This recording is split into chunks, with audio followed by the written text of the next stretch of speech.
Our next witness is Mr. Paul Ruden. Mr. Ruden is Senior Vice President of Legal and Industry Affairs at the American Society of Travel Agents, with 20,000 plus members. The American Society of Travel Agents is the world's largest association of travel professionals. Welcome. Thank you, Madam Chairwoman and Ranking Member Shabbat and distinguished members of the committee. We thank you for holding this hearing on a topic of great interest to small business consumers and the travel agents who serve them.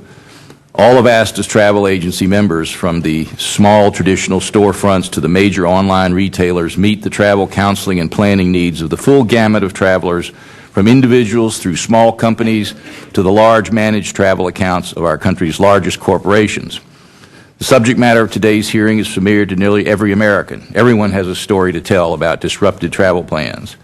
The disruptions that the airlines call irregular operations play no favorites. Tourists, business travelers, first-time flyers, frequent flyers, young and old, healthy and infirm are all affected at one time or another.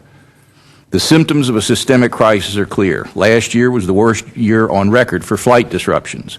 On-time performance during the first 4 months of 2008 was the second worst in 14 years that this data has been collected. The demand for airspace and runway space simply exceeds the supply, and the imbalance is not going to get better very soon. Economics textbooks tell us that an excess of demand over supply produces a price increase, and so it does. But in the present context, the price increase is manifested in a multitude of ways. The air travel system and the vast tourism network that depends on it are beset with unprecedented fuel prices, airspace and airport congestion, consolidation, environmental issues, and now also fare unbundling. Unbundling is the practice of separately pricing travel elements once thought to be an inherent part of the services covered by the airfare. In addition to fuel surcharges, we get almost daily announcements of new fees for baggage, charges for soft drinks, and add-ons for aisle seats. While tarmac flight delays capture most of the headlines, they are only one result of the systemic problems the industry and the country face. The defeated expectations of travelers have economic implications far beyond the immediate inconvenience. These effects extend to tourist attractions, cruises, restaurants, hotels, rental car businesses, and myriad other service firms in the travel supply chain, most of which are, as has been noted, small businesses. The travel supply chain is a very complex, networked regime of interacting parties who work to fulfill the travel goals of consumers while earning a reasonable profit. Every unplanned travel event, every irregular operation compels many parties in that supply chain to respond. The damage caused by flight delays, cancellations, and diversions is difficult to quantify because while it cannot be predicted with precision, it affects virtually everything. Budgeting for it is almost impossible.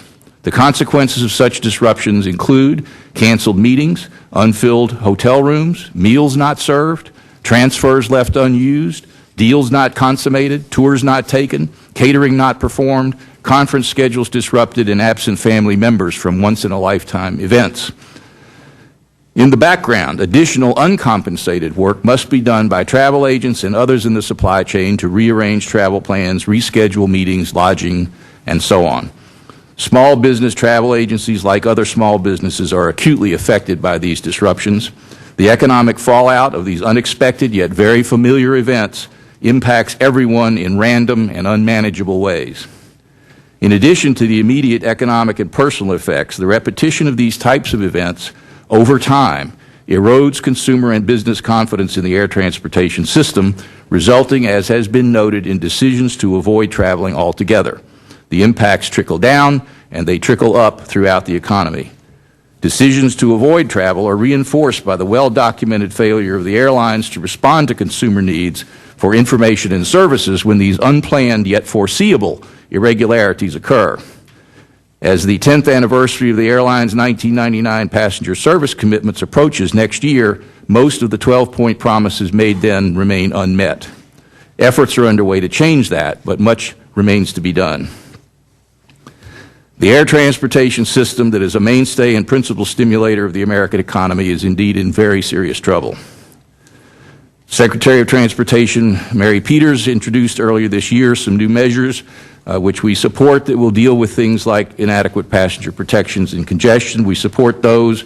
DOT is trying to require the airlines to publish new data on flight delays, which have been missing from the data that has been quoted to this committee and other committees of Congress many times to suggest that these problems of flight delays are not quite so serious and perhaps not even important.